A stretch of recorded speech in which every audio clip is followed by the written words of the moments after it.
kitties. How you doing? It's Hump Day, as I always say on Wednesdays. Got the coffee going in my 2020 FFS cup.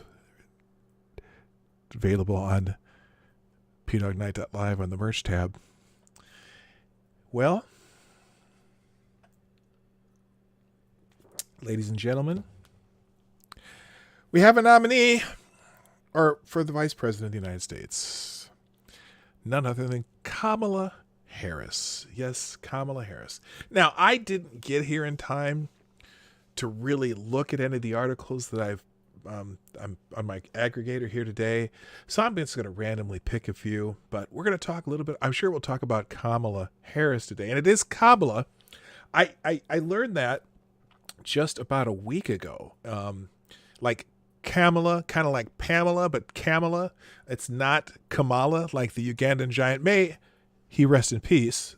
If you don't know, I think his name is Daniel Harris, who was Kamala, the Ugandan giant, for many years in the WWE and other professional wrestling, the venues. He passed away the other day. No, it's not like Kamala, the Ugandan giant. It's Kamala Harris. So we're going to look at a little bit about her today. I'll pick some random articles on my aggregator. We'll see what comes up. And, but there is an irony here. There is such an irony because I said if Joe Biden picks Kamala Harris as his running mate, the ads kind of write themselves. I'm Joe Biden, and I wrote the 1994 crime bill. I'm Kamala Harris, and I enforced criminal activity. I enforced the crime bills when I was Attorney General of California. Biden Harris, putting niggas in jail since 1994. I could say that I'm black. or Joe Biden and Kamala Harris have been putting black people in jail since 1994. Donald Trump did prison reform that has been letting black people out of jail. Does it write itself? There's a catch there, a hook there, whatever. But I don't know what it is. Anyway, it's Hump Day on the Morning Night Live. Play the intro. Ladies and gentlemen, coming to you live from the Lucky Dog Studio in a hidden location somewhere in the upper Midwest of the United States of America, it's a brother making his own way, but with all the wrong opinions. Welcome to the Morning Night Live with your host, yours truly, PAWG Night. All right, stop the music. Good morning, everybody. Welcome to the Morning Night Live with your host, me, Marty, also known as PAWG Night on the internet. And welcome back to the PAWG Night channel. It is Hump Day, the 12th of August, 2020. And I am so happy that you're here. If you like what we're doing today, you'll find out as you go along. Hit the like button sometime during the show because I know you like me. You really like me. And share the stream. Super chats in the Streamlabs link down below or at pawgnight.live, where you can also get one of these lovely 2020 for fuck's sake cups. By the way, if you happen to be one of those people who buy anything of merch of mine, would you please either send me Twitter, whatever, on whatever platform, send me a picture of you using it or wearing it? That would be awesome. I only have a couple items so far, but if you happen to have done that, please let me know. I also have masks on 2020 FFS masks, but they're not on that link there. They're on my Teespring link, which I don't think I've ever put anywhere. So I should probably do that one of these days too. I'll try to remember to start putting it in the description. But anyway, let's holy moly. Well, let's get into this. Well, no, let's say hi. I'm going to say hi first, then we can get into the news. First in the chat today was Zero the Hero. Zero, my hero. Remember that song? Zero, my hero. Anyway, Zero the Hero's here. Advocatus Diabli. Good morning, sir. The Devil's Advocate. Also, good morning to Tarai Deos. 2 days in a row. I am honored and humbled, my friend. Also, good morning, Aloysius Fudpucker, Chi-Town J, Renee Mayette, Zombie Teddy, the Artimi. Is that how you say that? The Artimi? That's how I'm going to say it. The Artimi. Good morning. Quinn the Chicoltas. Nice to see you back. It's been a couple of days. Molly Mags, how you doing? MC. Hammer time. Amy in Connecticut. Black Keeper Israelite. That's right. Aaron Meredith. John Connor. Who's calling me from this phone number? I'm not going to answer that. John Connor. Also, Grillin' Pirate Pete. Dark Isle. CNN sucks, the most redundant name on the internet. Truckin' Bear. Stabbin' Joe Scarborough. Keeping them knife sharps. Adam Richard. Cindy Rochelle. Did I already say Cindy? I don't think I did. Cindy Rochelle. Irate Prostate. What's up, my brother? Haven't seen. I watched a couple of your Cream Stream interviews on Sundays. Those are pretty good. I had fun when I did it. Check out Irate Prostate's channel. He does some fun interviews with people that you might know on the internet. Also, Cynical Lindsay. Good morning, my friend. And now scrolling down. Oh my God, is that everybody? Katie did skate. Good morning. Okay, so that's everybody so far. I'm sure there's people rolling in. There's people in the nether worlds, back there where they lurk and like that. And also, Mr. Hugh, what's up? How you doing? All right, let's talk about Kamala Harris. Like I said, I got here late. I really barely got here in time to do the show. In fact, I think I was 1 minute late. Pissed Off Shih Tzu are both here. Those are two different things. The Pissed Off Shih Tzu is one thing, and then is also here. Okay, we'll see you in a minute, Adam. All right.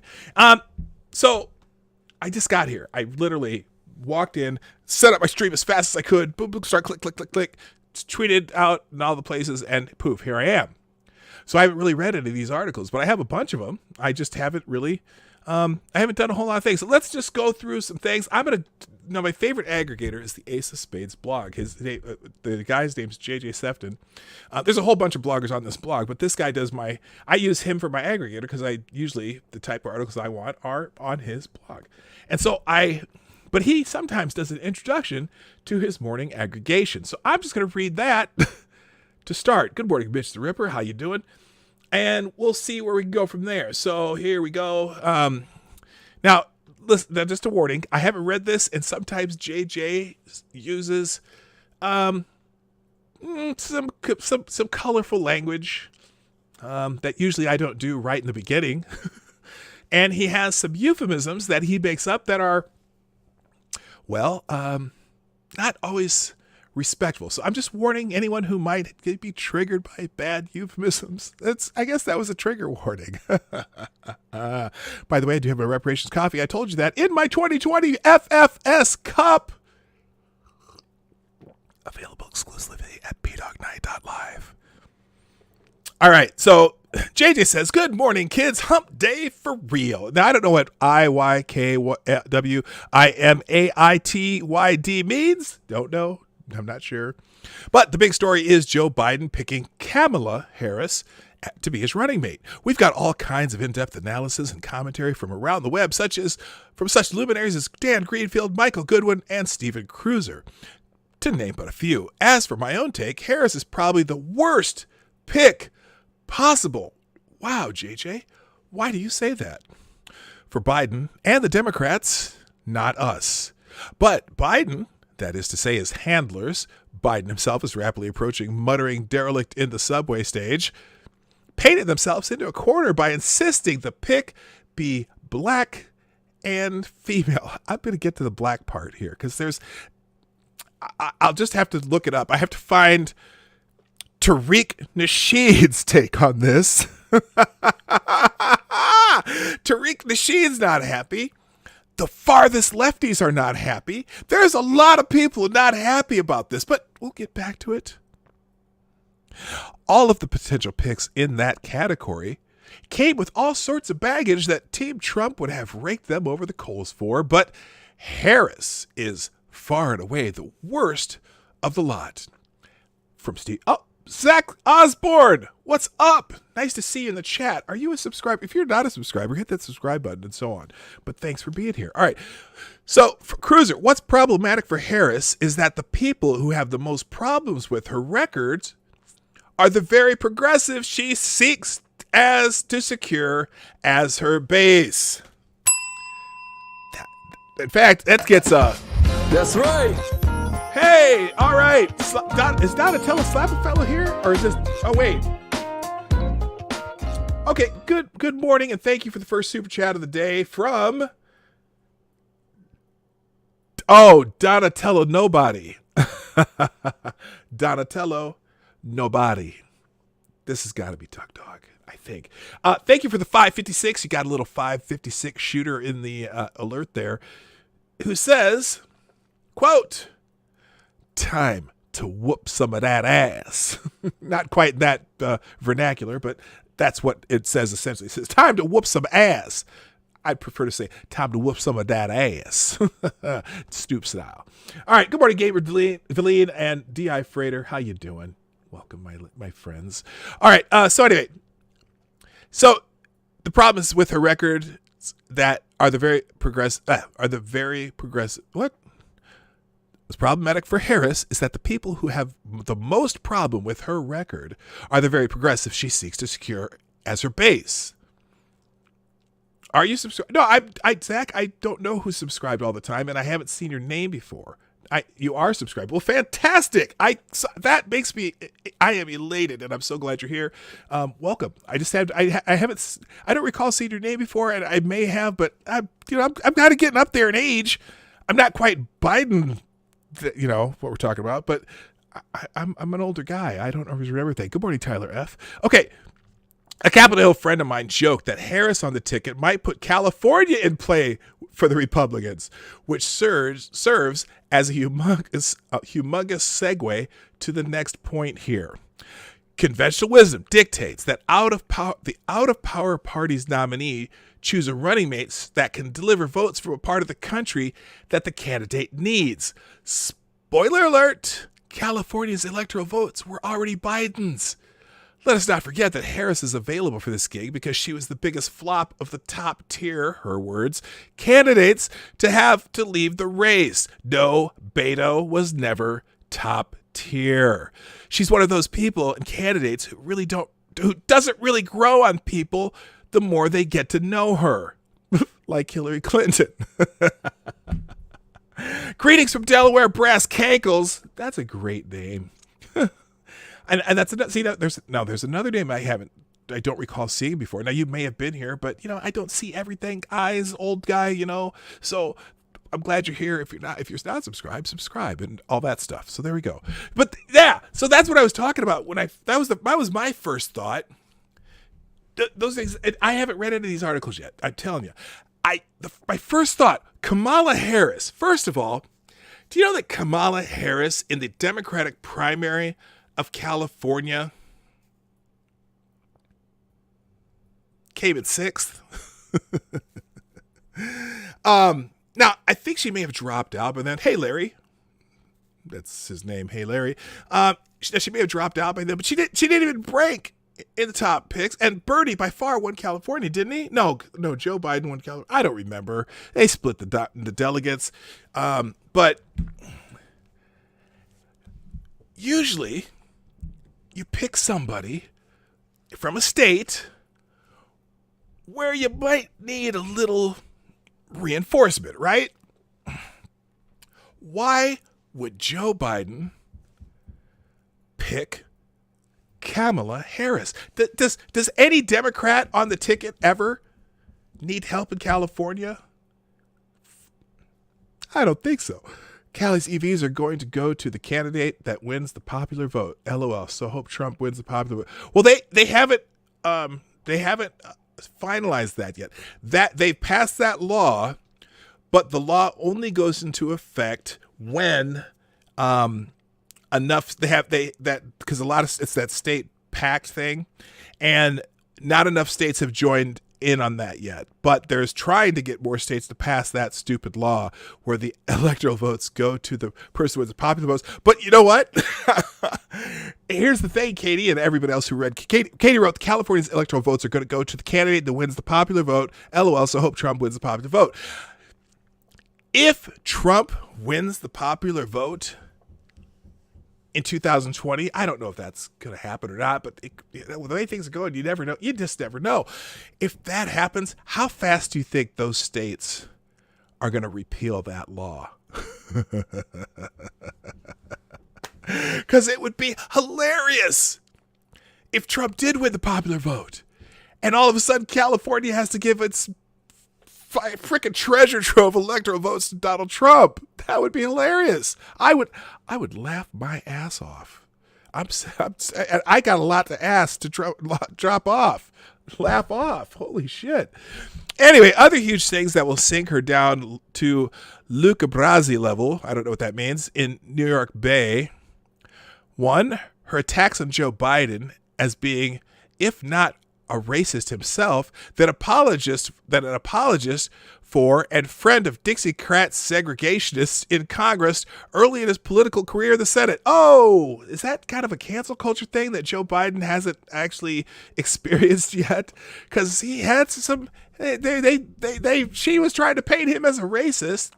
Also, her tough crime record as San Francisco DA, you know how she got that job. I'm not going to do the motion. And California Attorney General, which will not go over with a party that is now not only tough on crime, not only not tough on crime, but seeks to decriminalize it and abolish police forces. How's that going to go over? Oh, I wrote the crime bill, and my vice presidential nominee is a cop.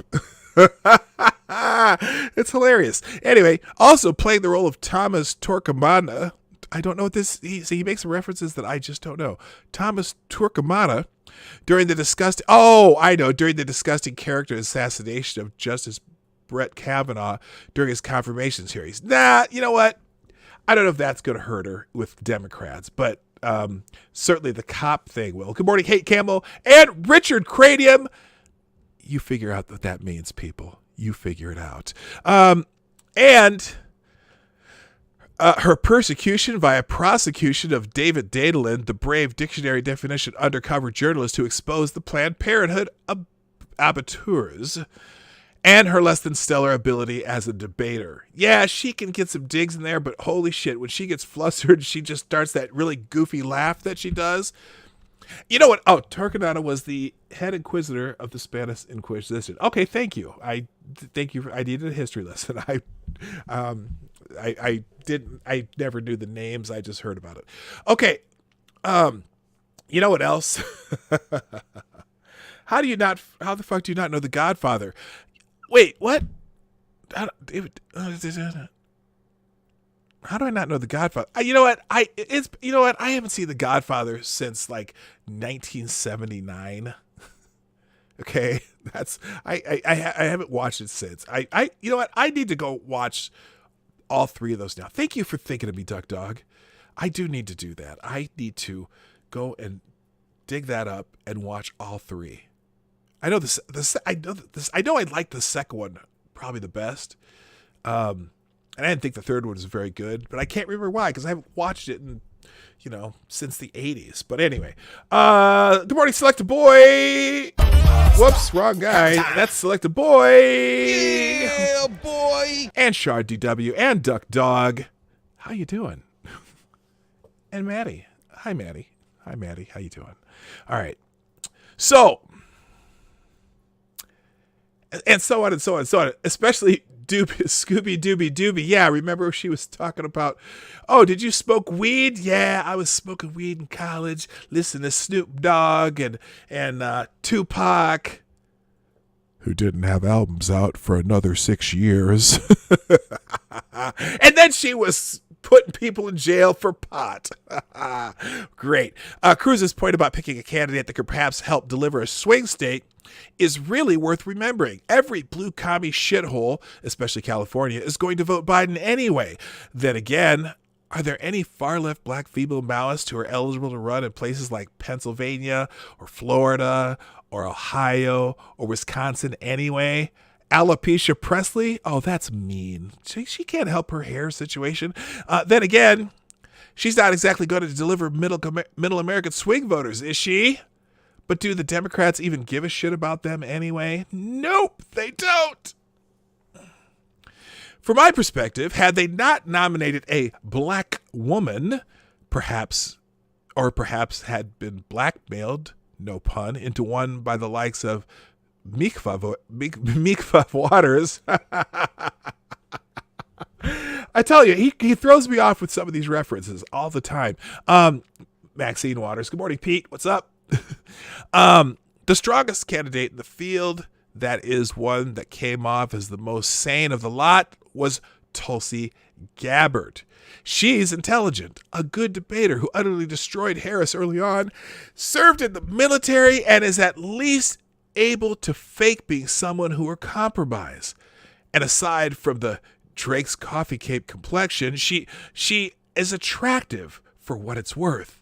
But given the nature of today's Democratic Party, all of those reasons made her persona non grata from the get-go.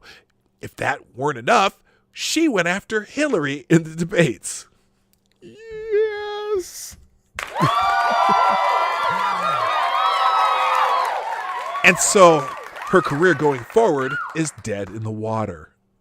Ooh, I just, but she's not sad, not that kind of dead in the water. Anyway, and all things considered, she's damn lucky it's her career. Still, the one niggling, he says, racist, thought is, take it all together, I'm conjuring up an image of Max Bialystock turning to Leo Bloom, panic-stricken. How could this happen? I was so careful. I picked the wrong play, the wrong director, the wrong cast. Where did I go right? Some of these references are so obscure. It's so funny. Actually, the only thing that does concern me is mail-in voting. Yeah. That's the only thing that has the potential to successfully sabotage Trump. Even still, despite the burning, looting, and murdering, the forced lockdowns, and all the other bullshit hurled at us, I think somehow we will prevail. The Kamala Harris pick confirms this, of course. All right, so that's his commentary there. Let's go. Let's just pick out some random articles about Kamala. Anyway. 5 things to know about. Here's 5 things to know about Biden's VP pick, Kamala Harris. Maybe it'll pop up eventually. After hard bastard last night, I listened to a Democrat live stream and people were calling in pissed big time about Kamala. It was like a rerun of Bernie Hillary let down so many. Oh my God. Yeah. D.I. Frater, Archie, you're not kidding.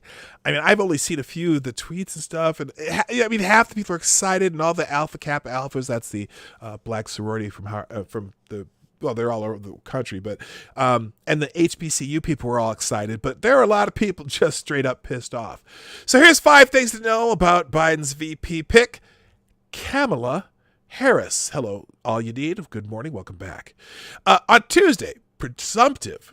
Now, that's an interesting word that they're using, presumptive, because it is presumptive, but does anyone here think there's a chance that Joe Biden will not actually be the nominee? I mean, let's say something happened. He has another stroke or something. He's not the nominee. Here's the question of the day. If Joe Biden, for some reason, cannot run for president between now and the time after the Democratic convention, who would be the nominee in his place? Anybody? That's the question of the day. If for some reason Joe Biden has some issue that comes up where he can no longer be the nominee for president of the United States, who will the Democrats replace him with? That's the question of the day. Put it in the chat. All right. On Tuesday, presumptive Democratic nominee Joe Biden announced his running mate, the Democrats' great intersectional black, Asian, female hope, Senator Kamala Harris of California. Harris ran against Biden in the 2020 Democratic primary, but she dropped out last December after lackluster debate performances, citing insufficient funds to continue her campaign. I see a lot of Hillarys, Hillary Sanders. I see Kamala Harris. Hillary seems to be pretty. Biden, Kamala is merely a distraction. Kanye. It's all applauded by Hillary. Bring back Beto.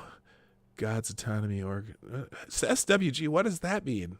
Hello, SGW. Nice to see you. Welcome to the show. If you're here for something important or just want to join us for some chat, I welcome you. Good morning. Lots of Hillarys, a lot of Hillary. You know, there's a lot of people out there who still saying it, even before the primaries were over, saying that Hillary's actually going to be the nominee. That'd be interesting. Oprah, that's supposed to have been Oprah. Opaha. Is that Oprah? I don't know. Anyway, here's the first thing you know. Attorney General baggage. As serving as the district attorney of San Francisco from 2004 to 2011, Harris won a close race to become California's attorney general from 2010 to 2017. In that position, she took a tough on crime stance that would become extremely controversial in the 2020 primary. Harris attempted to run against many of the things she stood for while serving as attorney general. Both Representative Tulsi Gabbard of Hawaii and Biden himself attacked Harris for her tough and crime record during the second Democratic presidential debate last year. Now that's ironic, because Joe Biden, I wrote the 1994 crime bill. Of course, he probably doesn't remember that anyway.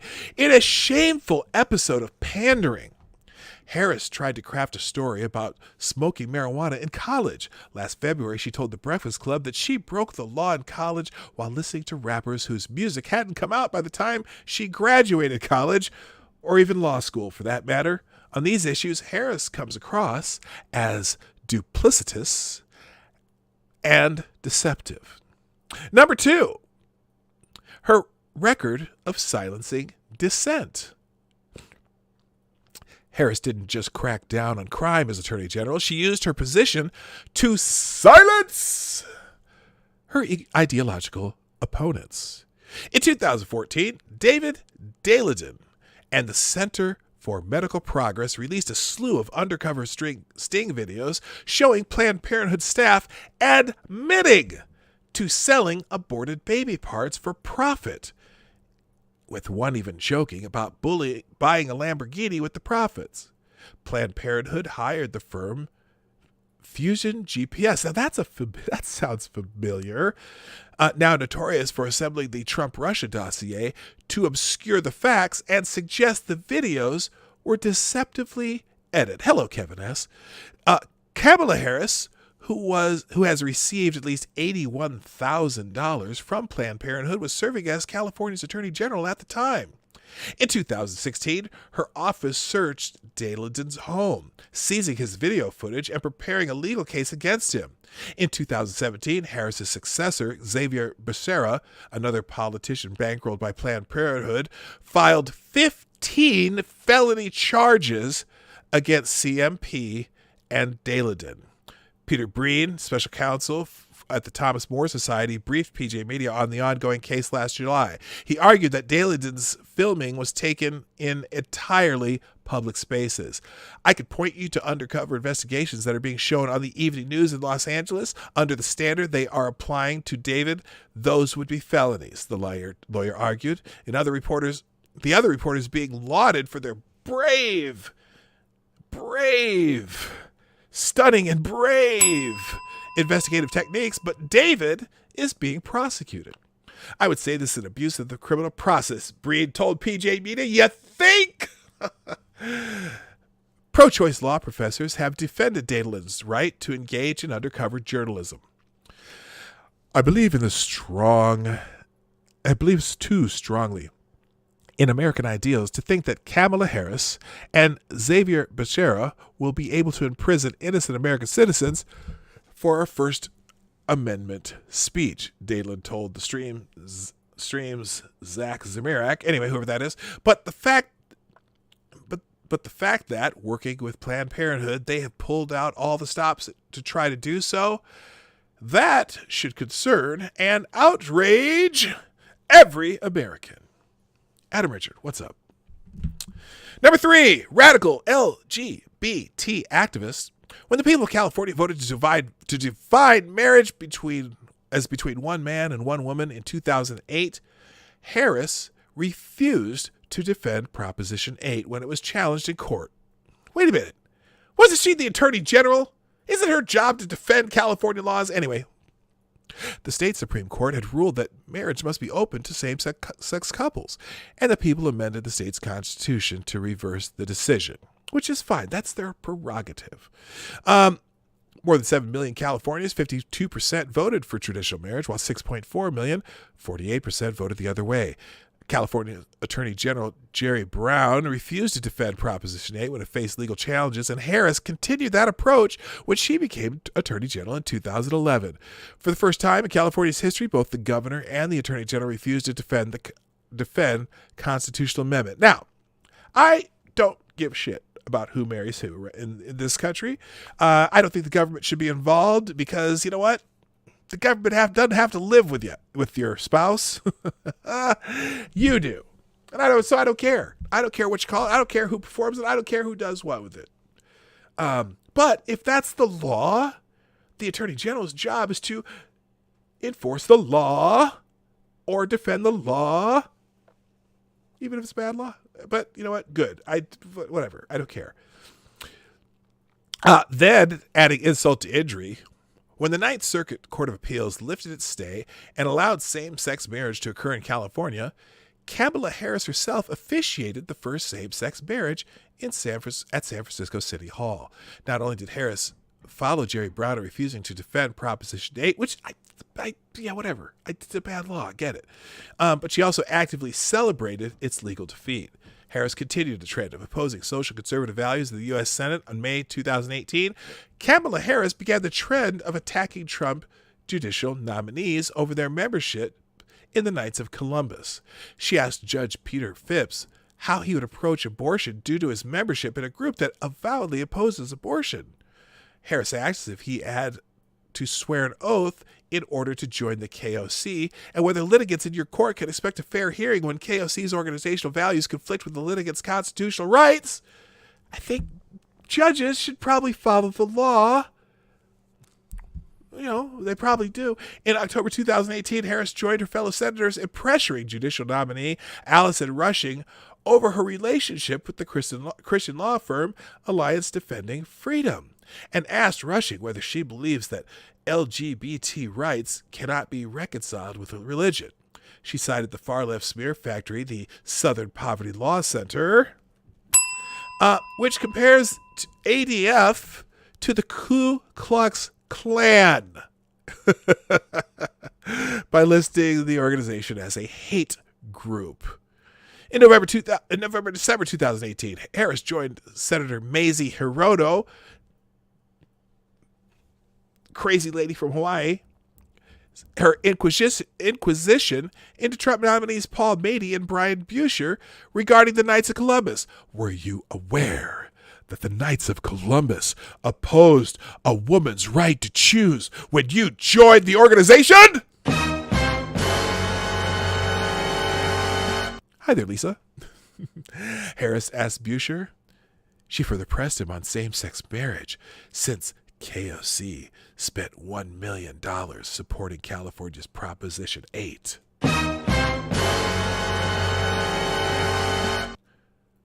Busher pledged to uphold the law regardless of his personal positions, which is what judges do, motherfucker.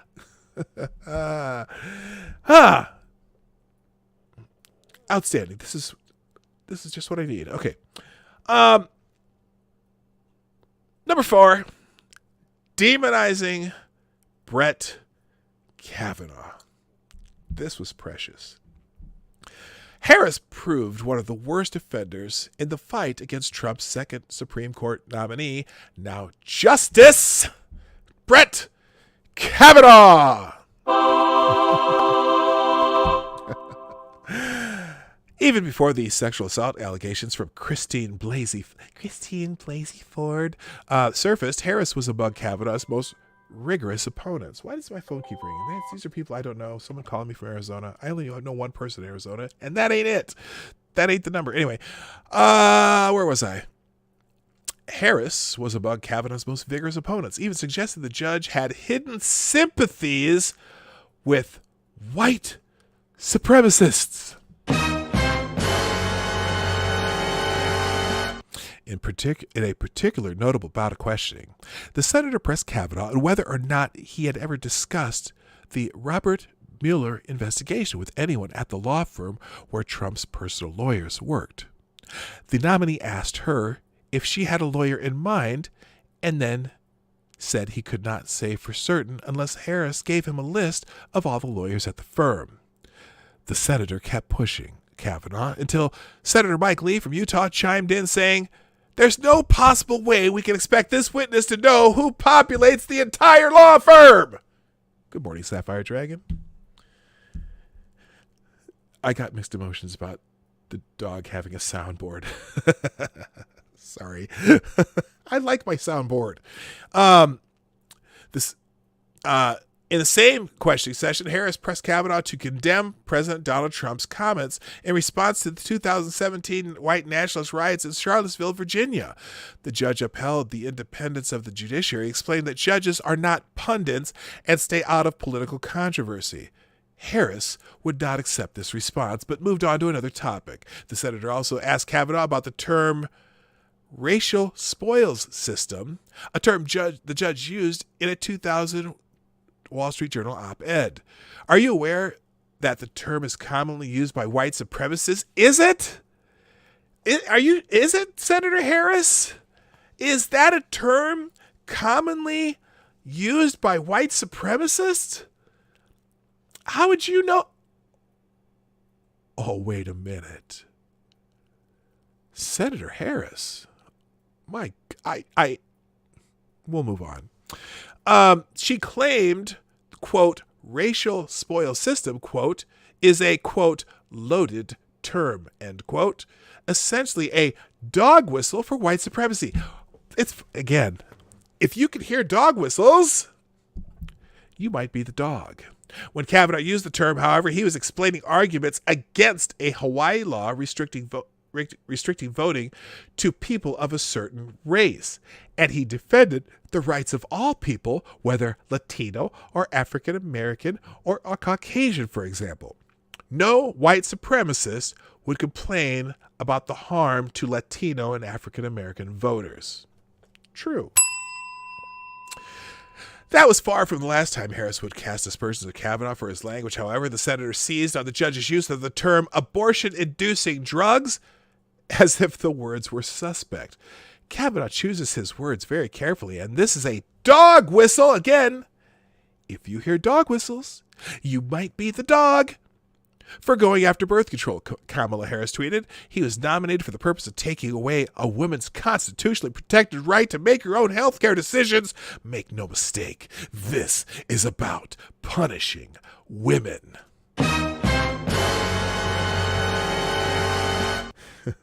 At least someone likes the soundboard. Hey, come on. I enjoy it. You're still here. Please stay. Don't go away just because of my soundboard. I just think it's funny. Yet Harris knew it wasn't about punishing women. When Kavanaugh spoke those words, he was summarizing someone else's argument in a court case. The case Priest for Life versus Burwell. Not only was Kavanaugh summarizing Priest for Life's argument, but he went on to say that the government has a compelling interest in making sure women had access to birth control. The judge misspoke about the case, but Harris seized on the very term abortion-inducing drugs, calling it a dog whistle. According to the U.S. Senator's logic, the correct term for drugs that cause abortion cannot be uttered because pro-life activists use it. Damn it. Many senators and left-wing groups seized on Kamala, which Planned Parenthood also pushed at the same time. Even Hillary Clinton repeated it after it had been fact-checked and proved utterly false. And finally, her attacks on Joe Biden. Biden's choice of Harris is particularly odd, given the senator's repeated attacks on the former vice president during the primary. When Biden reminisced about the bygone era of civility in politics, praising segregationists in his own Democratic Party, Kamala Harris condemned him for coddling their reputations. Quote, to coddle the reputation of segregationists, of people who, if they had their way, I would literally not be standing here as a member of the United States Senate, is misinformed and it's wrong, Harris told reporters last June. Let's be very clear. The senator that he is speaking of with such adoration are individuals who made and built their reputation on segregation. The Ku Klux Klan celebrated the election of each one of them. They were Democrats, of course. Harris continued her vocal attacks on Biden, achieving the greatest notoriety when she attacked him on the issue of federally mandated busing to racially integrate schools. I went through that when I was in middle school, junior high, whatever. Harris repeated a powerful talking point about why the issue is personal for her, with a memorable tagline. That little girl was me. The only problem, she has consistently exaggerated the story, at one point making the claim that if she hadn't attended an integrated elementary school, she wouldn't have become a U.S. senator. Really? Were you that stupid? Is that you had to go through some particular... Oh, my God. Never mind. In that standout debate performance, she overstated the claim on busing. As the Sacramento Bee's Ryan Anderson pointed out, Harris was indeed among the second class of students at Thousand Oaks Elementary School to participate in a fully integrated busing program. But she was far from the first black child to attend that school. Worse for her debate claims, other schools in the Berkeley Unified School District had been fully integrated long before she went to that school. Harris can rightly say she was a part of the second class to integrate her elementary school, but she cannot say she was part of the second class to integrate her public schools. This is an important distinction. She was not part of the second class to integrate Berkeley, California public schools. Desegregation of those schools dated back to the year before Harris was born. It's also important to note, as PJ Media's Paula Bolliard reported, that forced busing to achieve racial integration was unpopular in the 1970s, didn't work, and likely remains far less popular than school choice today. Yet many 2020 Democrat presidential candidates supported it. So there you go. There's 5 things about Kamala Harris. If you want to read that article, I'm about to put it in the chat for you so you can take that home for your kids. All right, moving on. What else do we got? Do you want to talk about Kamala, whatever Harris? Let's see. I don't need this one. Biden staff gave him a script, so this is this is good. This has not necessarily as much to do with Kamala Harris as it does to do with what's a good way to put this gently? Biden's declining facilities. Is that gentle enough? Does that sound gentle to you? I'm just curious. So anyway, Joe Biden, his staff gave him a script so he'd know why he was calling Kamala Harris. This is hilarious. Former Vice President Joe Biden's staff appeared to give him a script during his call with California Democratic Senator Kamala Harris, selecting her as his November running mate Tuesday. The photos show Biden, 77, holding a phone upside down, likely to place the microphone closer to the speakers of the computer, showing Harris's face. Here it is. Biden's staff had to write a script for him so he'd know why he was even talking to Kamala Harris. I'm calling you today because, see, it's right there. See the script right there? You can see it. See my little cursor? There's Kamala Harris. There's the phone. And there's the script under his phone. The picture fuels doubts over Biden's cognitive capabilities as the presumptive Democratic nominee runs the nationwide campaign for Oval Office from his Delaware basement, stumbling in nearly every television interview. After months of speculation, with tight-lipped deliberations and delays in the final stretch, Biden formally announced Harris would be his vice presidential ticket less than a week from the Democratic convention. I have the great honor to announce that I've picked Kamala Harris, a fearless fighter for the little guy and one of the country's finest public servants, as my running mate. Biden wrote on Twitter. Yeah, as if he wrote it. Harris will be the first non-Caucasian woman to run on any major party presidential ticket in American history.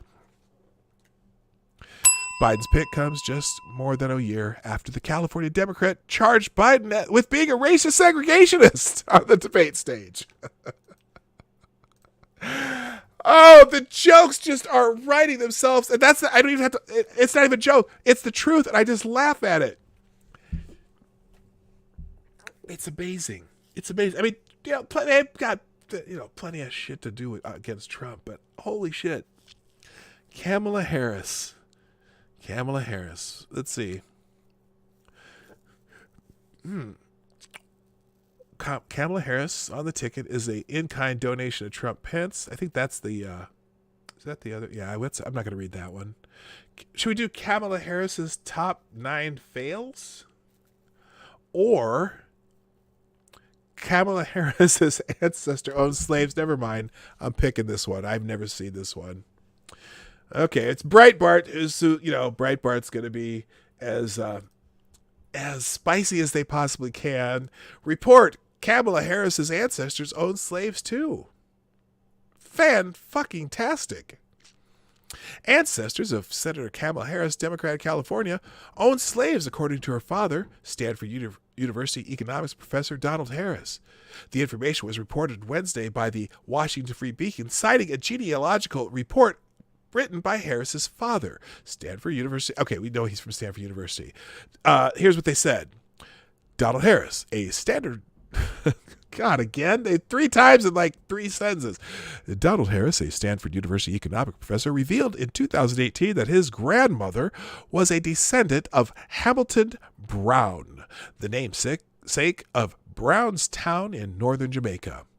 My roots go back with my lifetime to my parental grandmother, Miss Chrissy, née Christina Brown, descendant of Hamilton Brown, who is on record as plantation and slave owner and founder of Brownstown, he wrote in a post for Jamaican Global.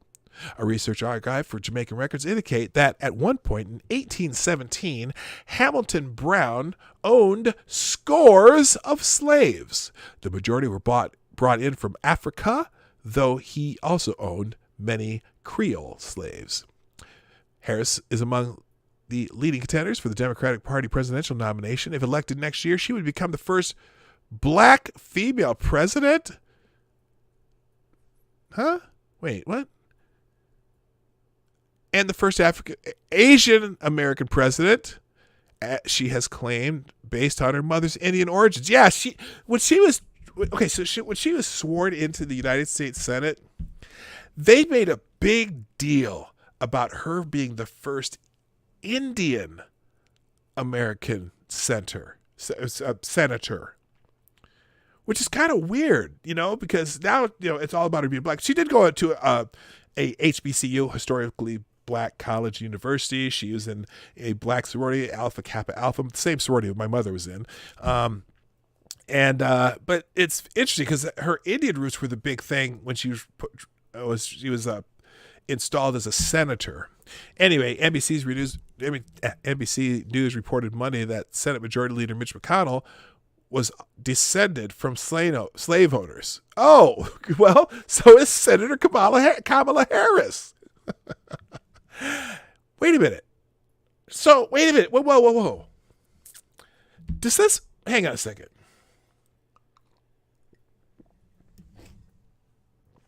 Does this mean that Kamala Harris owes me reparations?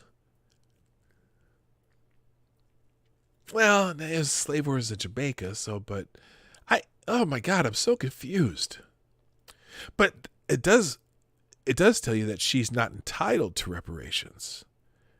Because her mother's from India, her father's from Jamaica slave owner, no, not American. Well, she's American. She's American. She was born in the United States, so she's an American. I mean, look, let me just say this, by the way. Kamala Harris is a quintessential American.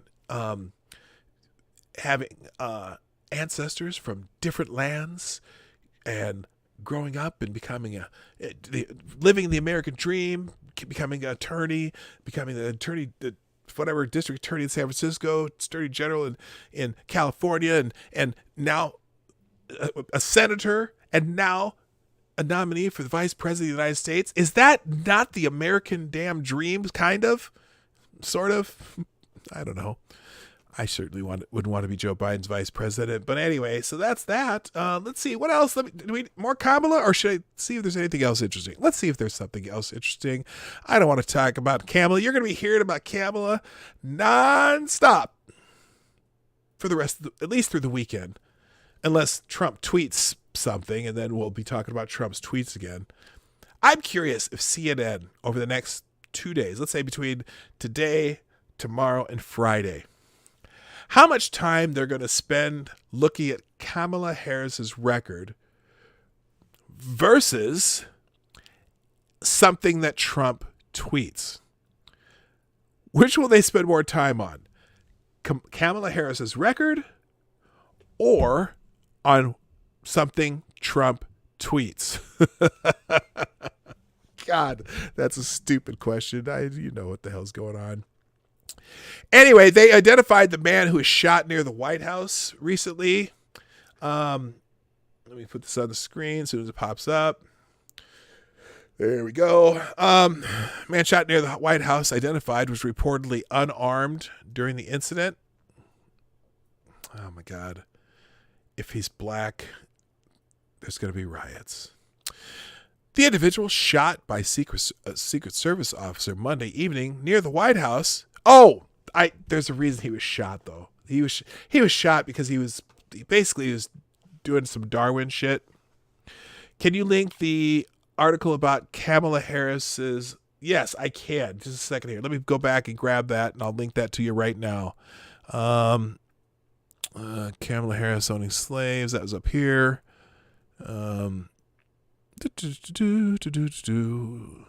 There's another article. Kamala Harris isn't African American. She's ethnically Indian and Jamaican. That's not the same thing.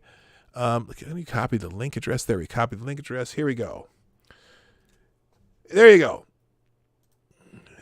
Just put it in the chat. All right. Anyway, let's get back to this. The guy's name who got shot by Secret Service agent was Myron Berryman, 51 years old, identified as the man who allegedly approached a Secret Service officer at his post nearby the White House and said he had a weapon. Berryman shouted, "I'm going to kill you. I'm going to shoot you," according to the Washington Post. Here's the D.C. police report. They confirm Myron Basil Berryman, 51, was arrested after the shooting near White House yesterday. I obtained a police report, which notes he stated to the Secret Service officer who shot him that he had a gun. The report indicates the gun was not found on him. Let's see if they put anything here. That's the report. Let's look at this report. I just want to see. Wait, what are you doing here? What the hell's going on? No, I just want the damn report. I don't want to do a Twitter window. Oh, it was a tweet. It was a tweet. Never mind. Let's see. Oh, Berryman is from Maryland. WAPO, Washington Post, has reported he was black. He was black, or he is black? Is he not black anymore? He's not dead. Is he black or not? He must be it. And unarmed when he was shot. I redacted the names of the Secret Service officer and the assisting MPD officers. I think they're witnesses too. Okay, gun involved. And you know what? I'm sorry. This guy was suicide by cop, if you ask me. Anyway, Berryman lived in Dayton, Ohio, as well as Forestville, Maryland, and more recently Wheeling, West Virginia. He was reportedly a professional boxer from 2000 to 2004, according to the Journal News. The individual, who was not named in the Secret Service statement, reportedly turned around, ran aggressively toward the officer, and in a drawing motion withdrew an object from his clothing. The suspect then crouched into a shooter stance and was then shot in the torso by the officer. We already read that report yesterday. The Secret Service statement does not specify whether the individual was armed, but he was reportedly unarmed, according to law enforcement sources who spoke with CNN. Berryman's sister, Sonia Hemelgarn, affirmed that initial reports were inaccurate and told the Dayton Daily News that Myron was not armed, according to the Journal News. They said he had a weapon, ran toward him, Hemelgarn told the Washington Post. This is crazy. He He is a man of God. He would not have a weapon for sure. His weapon is the word of God. You know, everybody's an angel until they get shot by the cops. Anyway, good morning to the gayest person on YouTube. Also, good morning, Balin Bobby. And I think, he's not dead. He's still in the hospital. Anyway, she also told the Post he could have been participating in protest outside the White House. We're still trying to figure out what was going on and how my brother is doing, she said, adding that her brother remained hospitalized Tuesday in critical but stable condition. The Secret Service said in their Monday statement that the agency would be conducting an internal review, blah, blah, blah, blah, blah. All right, so time to shill because I haven't shilled yet today. The Morning Night Live is brought to you by you, the viewers of the Morning Night Live. If you haven't done so yet, if you like what we're doing, hit the like button down there somewhere. And if you would be so kind, share this stream. Hit the share arrow down there. You can share it on whatever social media you want, or you can Twitter, Minds, Gab, and Parler right up there. I'm on all four of those. I am very active on Twitter. I use Minds, Gab, and Parler also as notification machines if you don't like being on Twitter or can't be on Twitter. You know who you are. And also super chats and donations to the show, which are vital but not required. You can do that through the Streamlabs link. It's in the chat. It says right there in the chat, the show is sponsored by viewers like you. Support the show with your donations and have your super chats read live on the show. You'll become a permanent part of this current episode of the Morning Night Live. Thank you to Donatello Nobody. Don't tell him nobody. Who's my top super chatter of the day. All right, continuing on. What else do we got here? So let's stick with the Civil War kind of stuff. Portland,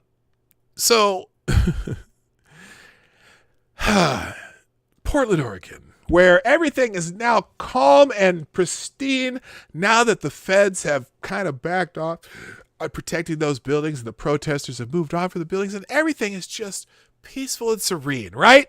Wrong. They're still doing the same shit in other parts of the city. But anyway, Portland prosecutors apparently are likely to drop charges against rioters who injure cops, citing instinctive reaction to police.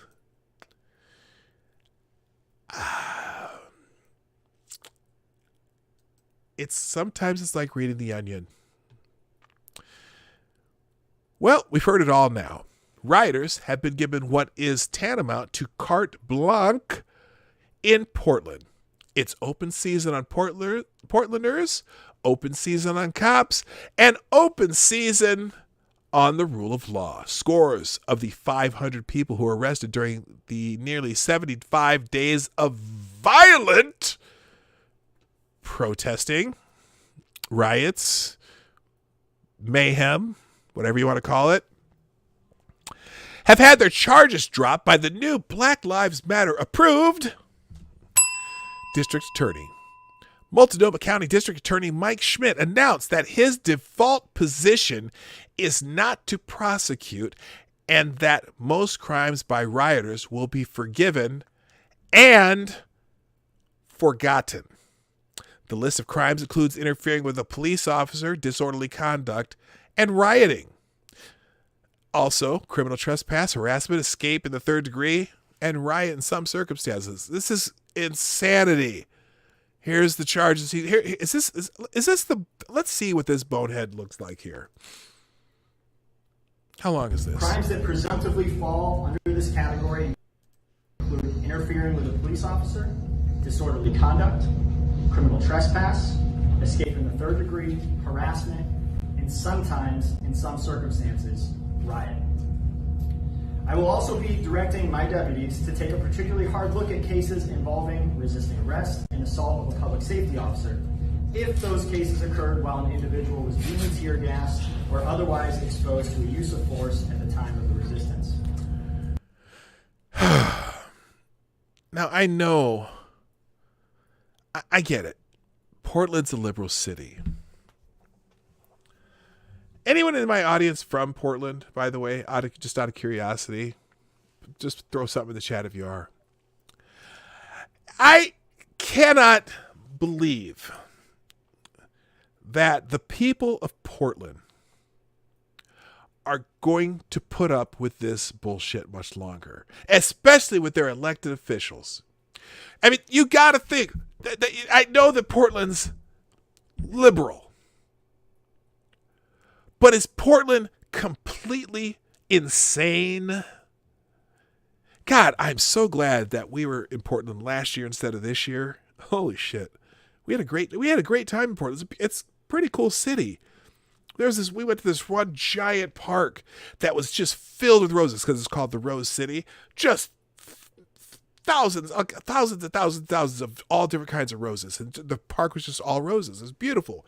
And we went to the Japanese gardens, the largest Japanese gardens outside of Japan are in Portland. Beautiful. We went up northeast of Portland and went on like a waterfall tour, went to like 5 different waterfalls. And then we went to the Multnomah Falls, which is just one of the highest, waterfalls, continuous waterfalls, because it doesn't freeze, in the country.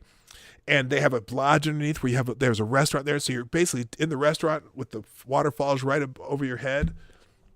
It's beautiful. Anyway, and it was just nice. And we went to a couple local restaurants that were really good. But that Pioneer Park, whatever, the Pioneer Square in downtown Portland, when we were there, that's where the mayhem has been going on about the federal buildings and shit. It was a nice area. There was a band playing there, and we went to a little bar. There's a local brewery bar. And I watch these pictures from Portland. I remember some of these places as they're driving through and they're breaking windows and shit. I'm just like, come on. Are the people of Portland going to keep taking this shit? Or are they going to start voting these idiots out? You know? It's just like, God, anyway. Attacks on police officers and resisting arrest will be scrutinized based on whether, and we're not making this up, police caused rioters to react because they used tear gas or other crowd control measures, causing rioters to, quote, instinctively lash out.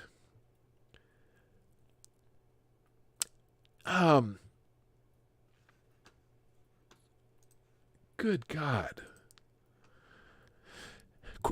The instinctive reaction of people who have been gassed repeatedly, who have been struck with kinetic projectile weapons, and who have seen other protesters arrested in ways they deeply disapprove of. Oh, I have to laugh so I don't cry. It's just so cringy. You know what? Those people won't be gassed repeatedly if they stop doing that shit. Holy shit. The last thing the dude said kind of makes sense. Resisting arrest and use of force. I'm assuming you're joking. Because if they're resisting arrest, how do you... Well, anyway... By the way, good morning, Kingslayer, Damocles. We haven't seen you for a couple days. Nice to see you back, by the way. Good morning, Kessler, also. He told Oregon Public Broadcasting that his attorneys will scrutinize every case. Oh, got a super chat. Thank you, Gamer Verleen, with the $5.99 new top super chatter of the day, who says, I'd like to point to Baltimore as a case study on how long they can let liberal bullshit go. Yeah, Baltimore's getting scary too. They're not quite Chicago yet, but they're working on it. Anyway, he told Oregon Public Broadcasting his attorneys will scrutinize every case to determine if the person's intent was to resist arrest or injure a police officer.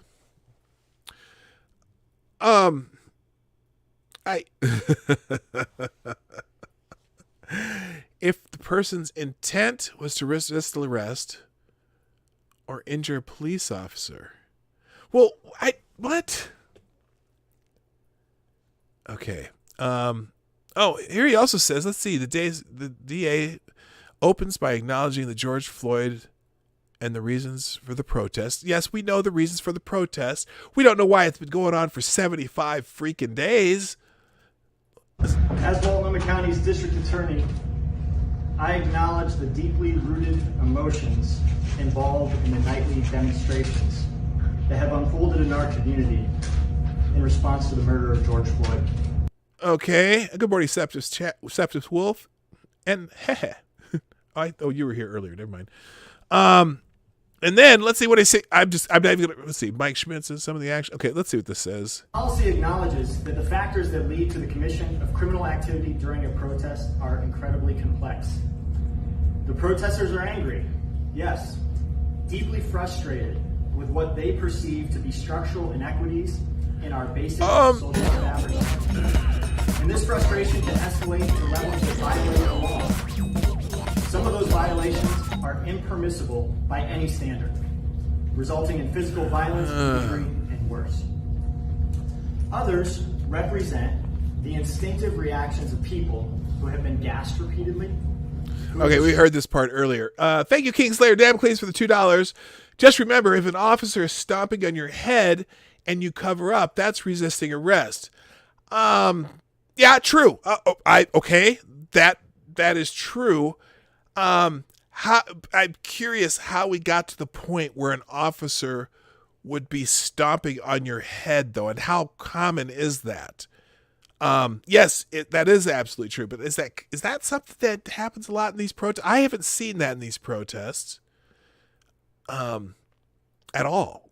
That isn't what's happening at these riots. I'm sorry, I misnamed them. But you're correct. If an officer is stomping your head and you cover, that's resisting arrest. But I got a feeling that there is something interim there. And also I think the stomping on their heads, I haven't seen that. Obviously we've seen it in cases like Rodney King where they beat him, senseless when he was on PCP or whatever the hell he was on. And there have been some rare cases where there's officer misconduct. Is that common? Or is it even? I haven't seen it in any of these Portland cases, and I spent a lot of time watching that the Eyes On channel, where they'll have 7 or 8 feeds going at a time. But anyway, thank you very much, sir. I appreciate you. So basically, Schmidt is basically said, if an assault on a police officer or resisting arrest occurs, now, but see, and here's the other thing, like an assault on a police officer in these cases in Portland. Usually when people are throwing bottles and rocks and shooting lasers at the officers, now those are the assaults on the officers we're talking about. And then when they go to get him, they fight the officers resisting arrest. That's usually what's happening in these cases. But he says we'll take a particularly hard look at resisting arrest and assault of a public safety officer if those cases occurred when an individual was being tear gassed or otherwise exposed to a use of force at the time of resistance. Okay. All right. Anyway. If you live in Portland, move farther away from the city. That's just my recommendation. It's just crazy. Let's see.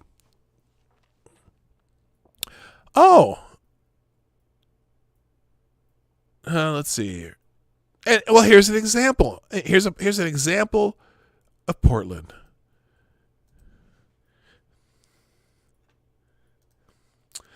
Portland Antifa rioters injure police after returning to station they previously tried to burn down.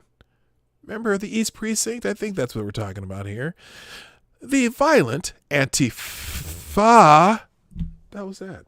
Oh, the violent Antifa riots in Portland continued on Monday night. Oh, I thought they were settling down. Anyway, which marked the 73rd straight night of riots in the city. Rioters pelted police with dangerous objects, at one point throwing a large ball bearing into an officer's face. The mob marched toward the Portland Police North Precinct, a building rioters had previously attempted to burn to the ground with officers inside. a move Mayor Ted Wheeler rightly denounced as attempted murder. Oh my God! Ted Wheeler, good for you. Way to stand up for yourself, sir. It's about time. As the mob neared the precinct, Portland Police and Oregon State Police stood at the perimeter to defend the building. They warned riders not to participate in criminal behavior, but the mob began shining bright strobe lights in the officer and troopers' eyes, causing them pain. That's a little hype. I don't know. I mean, yes.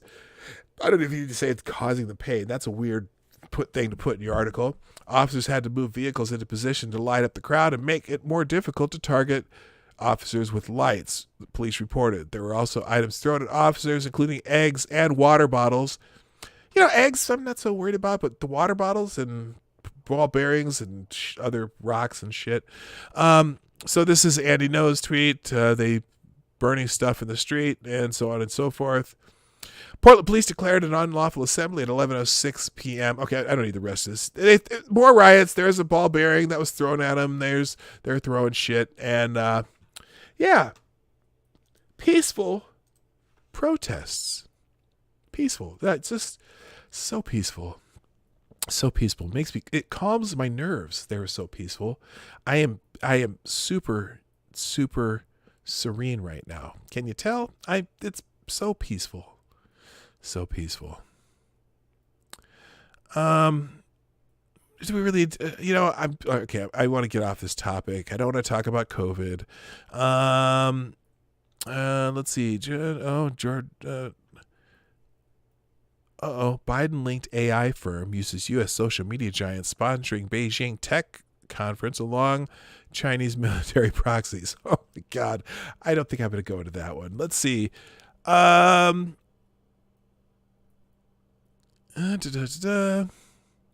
Oh, Trump. If I lose in 2020, America will have to speak Chinese. I don't know about that, but let's see what this is about.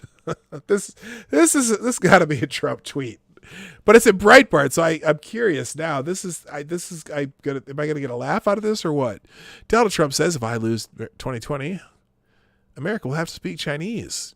Well, I think it'd be good to speak Chinese anyway, just for your own. Chinese and Spanish are the two languages I really want to learn in my old age.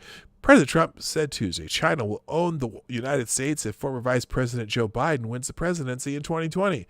If I don't win the election, China will own the United States, Trump said. You're going to have to speak Chinese. You want to know the truth, and you'll have to learn it fast.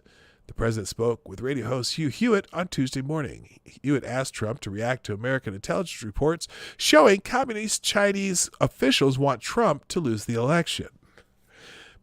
There are reports out there that the Russians are trying to hurt Joe Biden, and the Chinese and the Iranians are trying to hurt Trump in the upcoming election. So that's what that's about.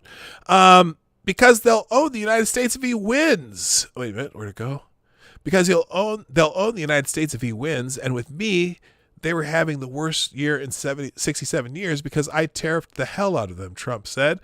Biden said in an interview last week that he would remove tariffs from China, complaining that Trump was going after China the wrong way. He argued that China would change only if confronted by an international coalition led by the United States. Okay, so Trump has increasingly criticized China and President Xi Jinping China is asshole for allowing the coronavirus to spread across the globe. I would say we had a great relationship. He's a great gentleman, he said, but my relationship is no longer very good with him because of what they did with the China virus. China is asshole. Okay, so there you go. Interesting stuff. I think Trump's being mildly hyperbolic, although I don't know. Joe's had a long relationship with the Chinese, and his son's making money there. So we got to make sure that Hunter Biden can still make money. All right, let's see. Oh, Mike Pence is going to be campaigning in Wisconsin during the Democratic convention. Interesting. I'm curious because, the Democratic convention is now all, basically it's virtual, right? And, but I'm curious. Remember when it was during the primaries, and they caught some some Milwaukee Bernie type activists in Milwaukee who were saying that if Bernie doesn't get the nomination, that Milwaukee's going to burn. No pun intended, right? They were gonna. It was gonna be a shit show. Burn the city. The city's gonna get burnt down, right? And now they're doing this kind of virtual convention, right? Although I think there are some elements that are still going to be in Milwaukee. I'm really curious if there's still going to be the huge protests during that convention. Like I thought, we were all pretending it was going to, not pretending, we all were assuming it was going to be like Chicago in 68, right? Thank you, Adam Richard, for dropping by. Thank you for coming by. We'll see you later. There's a lot of people saying, oh yeah, it's going to be like Chicago in 68. There's going to be riots and all this stuff going on. And I'm just curious. I really am. What's it going to be like? Anyway, Mike Pence is going to be campaigning in Milwaukee. Let's see. Here's the article. I'll catch the kind of headline here. Mike Pence is right to campaign in Wisconsin during the Democratic convention. The vice president's duty is to remain in the arena to campaign responsibly and with due deference to local, state, and national public health guidance, but above all, continue to engage with the American people. Recently, Joe Biden made the allegedly responsible choice to remain in Delaware throughout the Democratic National Convention to be held in Milwaukee, Wisconsin, August 17th through 20th. That's right. Biden will be the first presidential nominee since Franklin Roosevelt in 1944, who was on death's door, to skip his own party's convention. He will instead... he'll be in his basement, as his wont. Vice President Mike Pence, however, sensing an opportunity, will campaign in Wisconsin on August 19th, the same day that Kamala Harris, Biden's running mate, will accept the vice presidential nomination. The Democrats' reaction to Pence's announcement was swift as it was predictable. They called Pence's decision disgraceful, insofar as he was willing to go to Wisconsin, despite the fact that COVID-19 infections in the state are, according to them, rising. Never mind that the actual numbers, according to the 7-day moving average reported by the state's Department of Health Services, are trending slightly downward, and never mind that the Democrats themselves have not canceled their convention in Milwaukee, which, despite being slimmed down, will still draw hundreds of people to the state's biggest hot zone. Oh, so they are still having the actual convention, just Biden won't be there. Huh, interesting. Yeah, it's a good question, all you need. Does Biden plan on running the country from his basement? That's a fantastic question. In fact, recently, several workers helping to prepare for the DNC tested positive for COVID-19. Did the Democrats scrap their plans and opt for a virtual convention instead? No, but they expect Mike Pence to hole up in his basement all the same. All right, so anyway, you get the gist. Pence should campaign wherever he wants to campaign. It might be a smart move with the trimmed down Milwaukee convention. Although now I am wondering, are we going to have the big demonstrations around that convention? A lot of the people who would be doing that kind of demonstrating are not fans of Kamala Harris. I just hate to tell you that. All right, we got 10 minutes left. Let's see okay. There's so much in this aggregator today that I'm not going to get to it. Let's check to see if there's any breaking news before we go. Let's see, Explore tab here. No, if you haven't been around for a while, I don't do Twitter trends anymore. We just look for breaking news. The NBA has introduced new guest rules for the bubble. Okay, here's a question. Only answer if you are a sports fan. New video on my channel. Twitter has locked my account after I exposed CP on their platform. You know what? Man, there was it the same CP that everyone else was doing, like showing, reporting, whatever. I couldn't believe that shit. so many people were reporting that. I don't know why they would suspend your account for reporting that. The bubble is where they're playing down at Disney. They are playing in an arena with pretty much almost no fans, and they're just running out the rest of their season, and they're going to be doing their playoffs and whatnot, and they're playing all their games in one place. If you weren't sure what the bubble is, okay, if you are a sports fan, or normally would be a sports fan, have you watched any sports since it came back? So NHL's come back, NBA's come back, baseball. Have you watched any sports? And if you have, has it been very little, some, a lot, or everything you can find? So very little, some, a lot, or anything you could find. Because I personally have not, I haven't watched anything. So, and I am normally someone who watches sports once in a while. So anyway, all right. Oh, I have some notifications. I should check these first. Let me go here. First of all, a couple thank yous I know should be going out that I haven't done yet. Thank you to Bowman79, also Tyler F, Chi-Town J for retweeting the show out this morning. Let's see. There's Truckin' Bear, Grillin' Pirate Pete, Cynical Lindsay, thank you, Maddie the News Chick, and City Rochelle, who tweeted out the show on their own, which I'm putting little likes on all these right now. I'll just retweet them all too. Here we go. Retweet. Thank you, ladies, for tweeting out the show. In case I forgot. Also, it looks like I got a couple messages here. I'm kind of behind on this shit. Thank you, Truckin' Bear, who sent me a photo. Oh, here it is.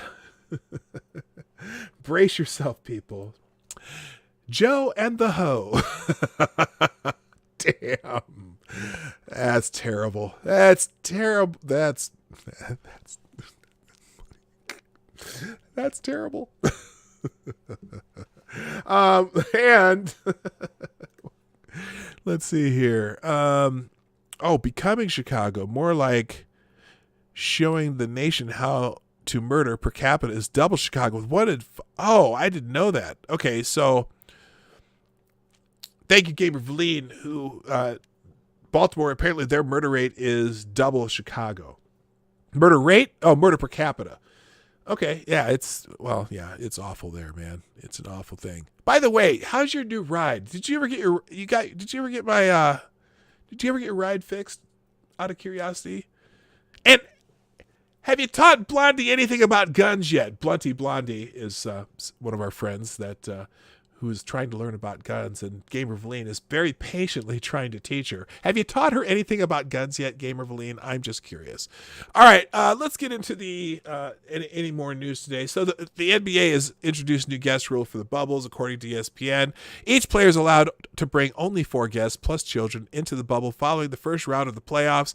Agent Wojciechowski reports one particular stipulation has people concerned for the 33-inch toddlers out there. I don't know what that means. Each player is allowed one ticket per playoff game for a guest, plus an additional ticket for a child shorter than 32 inches. Okay. Anyway, if you care, you can look that one up yourself. Let's see if there's any other breaking news. Let's go in the news tab here. Okay, so look at Kamala Harris's family and her Tamil heritage. Oh, Summer Redstone died. He's a billionaire media mogul. The man behind the mantra, content is king, began a media empire, including Viacom CBS. He's passed the towering figure in media who built his father's drive-in theater business into an empire that included Viacom, Paramount, CBS, and others. Has passed away. Kind of a media... you hear the term media giant, but absolutely Summer Redstone is. So I don't know if he's a good person or not, but rest in peace anyway. I mean, you never speak of the dead. I disassembled hers in like 5 minutes, showed her how. We are waiting for it to cool down for range time It's 110 here. Well, good. You're teaching or something. Jedi Ghost Bear, did I say good morning to you? I meant to. If I did, hello. How you doing? And check your logic, too. Good morning, sir. All right. So they're talking a lot about Kamala Harris. Ilhan Omar did win her Democratic primary in Minnesota. So she will be back in Congress because I don't think a Republican can garner 10% of the vote in that district. They're really they're all about Kamala, though. She's the big news of the day. Let's see. A look at Kamala Harris's family and her Tamil heritage. Well, you ain't black. Oh my God! I just thought of a meme. Joe Biden pointing at Kamala Harris saying, "You ain't black." Oh my God! I'm not gonna have time to do it. Damn it! I would have been the one I would have made that meme today.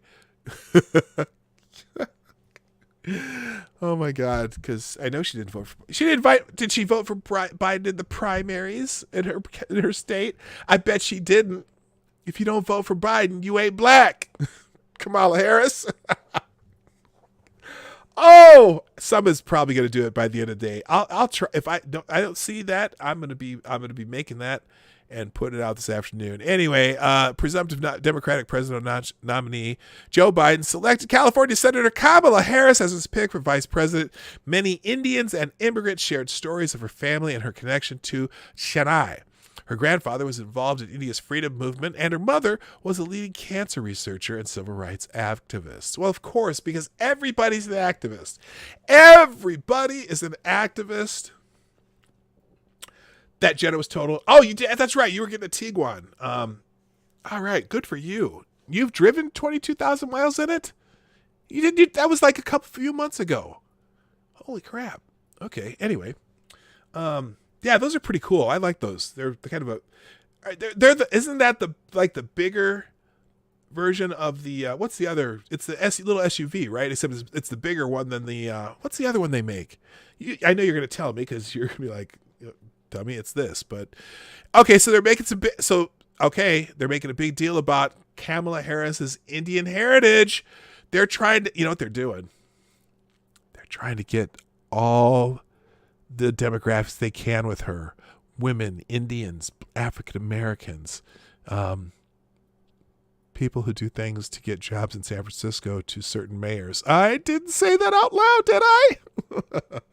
Okay. Let's see. What else? History of women on major U.S. party presidential tickets. Well, hasn't it only been 3? Oh, no. Let's see. Palin. Oh, because someone did that the other day. That there hasn't been a woman on the ticket since it's 54 years or whatever, because when what was her name, Geraldine Ferraro was on the Mondale ticket. Oh gee, seems they forgot about Sarah Palin. Oh, seems they forgot about Hillary Clinton, who was at the top of the ticket. Whatever. So kind of funny. Let's see. Let's look at that real quick. Yep, there's Geraldine Ferraro. There's Sarah Palin. Over 2 centuries of American history, only 4 women have been on either side of a major party's presidential ticket. Geraldine Ferraro in 1984, Sarah Palin in 2008 both lost, while Hillary Clinton lost the 2016 election as the presidential nominee. Kamala Harris would be the first woman to be vice president if Joe Biden wins in November. Moving on. What else do they got? Anything else? Is there anything about not about Kamala Harris? So we know Omar won her primary. Look at the history of women in major party. Nope. Look at Kamala Harris' career in politics. Nope. New policy important limits the types of charges pressed against protesters. We already read it. Emergency. Oh, Maya Rudolph is excited though. Maya Rudolph, the former Saturday Night Live actress, comedian, whatever she is, because she gets to play Kamala Harris on Saturday Night Live again now. Good for her. There was a great meteor shower yesterday, but okay, that's it. No, nothing breaking, nothing too exciting. So we're gonna call it a day, people. Let's see. Anything else in the chat that I missed here that I gotta catch up the time? What's to Tureg? isn't the Tiguan like a bigger version of the Touareg Volkswagen? I think it's that, right? 36 years. It was about the Democratic ticket. Well, it didn't. They were talking about VPs on the Democratic ticket. Well, that's not how the sentence came out, though. It was just saying a woman on a major party ticket. They didn't even say Democrat, and so it was just kind of funny because Hillary Clinton was on the major ticket last year. She was the top of the ticket, and then Sarah Palin was on the Republican ticket. Maya Rudolph does a better Kamala than Kamala. She kind of does. It's kind of funny. She's very good at it. Anyway, and let's see. And nope, you're saying nope. The Tiguan is not the bigger than the Touareg. Okay, I have to go look at what a Tiguan is again. For some reason I thought it was they made the bigger SUV than the Touareg, but that's not the right one. So I'm going to look up and see what your car looks like, Gamer Valine. Now I'm curious. Anyway. All right, ladies and gentlemen, that's it today for the Morning Night Live. Thank you for coming. We are here Monday through Friday, 10 o'clock Eastern, 9 o'clock Central, 1500 GMT. For those who are in other parts of the world, please hit the like button on the way out the door and share the stream before you go or sometime during the day or whatever, whenever you want to. It's always up to you. And if you're watching on replay on YouTube, please leave a comment in the comment section because I always like to know who drops in when we're not live on the air. And thank you, everyone in the chat. Thank you for the people doing super chats. King Slayer, Damocles, Gamer Valine, and Donatella Nobody, who sounds suspiciously like Duck Dog. Thanks for the super chats today. That's always very helpful when you're able to do it. If you ever want to donate to the show, you can do it in the description down below. You can either do it through Streamlabs, Venmo, or Cash App. We do all three down there. And then also your super chats through the Streamlabs link, which we do live during the show also. So that's it for today, ladies and gentlemen. I gotta go. My name is P Dog Knight. And I'm out of here. Bye-bye. Hey, this is P-Dog Knight, and thank you for watching today on the P-Dog Knight channel. If you have an observation or remark you'd like to make about this video or my channel, I absolutely welcome you to write it in the comment section down below. I really look forward to hearing from you. And before you go, if you like what you saw but you're not already subscribed, please make sure you hit the subscribe button and definitely click that bell that pops up afterward so you'll be notified when I post new videos or when we go live. I broadcast my live show, The Morning Night Live, Monday through Friday at 10 a.m. Eastern, 9 o'clock Central. A special thank you to all supporters of this channel who share our videos on social media and who make donations through the Streamlabs link, which is also in the description down below. Thanks again, and until next time, I'm P Dog Knight, and I'm out of here.